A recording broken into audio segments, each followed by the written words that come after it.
I'm going to come back to Bihar. Bihar की बात करूंगी, बक्सर की बात करूंगी, जहाँ से आप आते हैं। बट मैं बक्सर से नहीं आता वेर हूँ। चलिए। कहाँ से आते हैं फिर? मेरा मैं सासाराम से आता हूँ, लेकिन सासाराम। बक्सर में मेरे फादर बहुत लंबे समय तक वही। डॉक्टर थे। हाँ। और वहाँ पे हॉस्पिटल था, हम लोग का एक घर भी है वहाँ पर। तो इस नज़रिए से, और चूंकि अगल बगल का जिला है तो लोगों को कन्फ्यूजन होता है कि कि बक्सर के बक्सर हैं से या है, सासाराम सासाराम के। से है। जी। बक्सर में घर अभी भी है? है। 10 साल आपके से नहीं गए। नहीं गए? क्यों नहीं मैं गए? बिहार में हूँ लेकिन घर नहीं जाता हूँ। घर क्यों नहीं गए?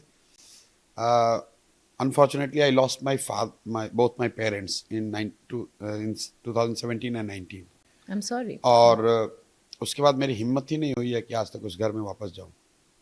तो मैं यहाँ से 3 घंटे ही है, बहुत दूर नहीं है। मैं वहाँ अगल बगल जाता भी हूँ, लेकिन घर नहीं जाता हूँ, इसलिए कि वहाँ कोई रहता नहीं है। मेरे मदर फादर वहाँ रहते थे, दोनों चले गए, इस दुनिया में रहे नहीं, तो अब उस घर का कोई मतलब नहीं है बंद पड़ा हुआ। अगर मतलब नहीं है तो फिर चले जाते? बहुत मतलब है इसीलिए नहीं जाते? मतलब ऐसा, मैंने आपको जो बताया, जो एक तरह से मेरी कमजोरी है, जाना चाहिए। मुझे लगता है कि मेरे पेरेंट्स ऐसा सोचते होंगे कि जिस घर को उन्होंने बनाया, जहाँ हम लोग काफ़ी समय रहे, पले बढ़े। Did you have a happy childhood? Yes yes. तो उस घर की आज वहाँ पर, मतलब गांव देहात के लैंग्वेज में अगर कहें तो दिया बत्ती जलाने वाला भी कोई नहीं है। और ऐसा समाज में माना जाता है कि आप अच्छे लड़के हैं तो अपने माँ बाप के बनाए हुए घर को आप अच्छे से रखेंगे। लेकिन मेरे घर आप जाइएगा तो उसकी हालत बहुत अच्छी नहीं है।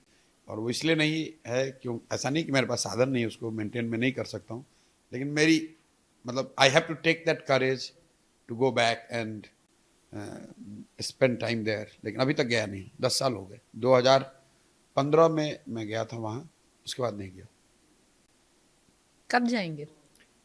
जाएंगे? जाएंगे अब नवंबर के बाद।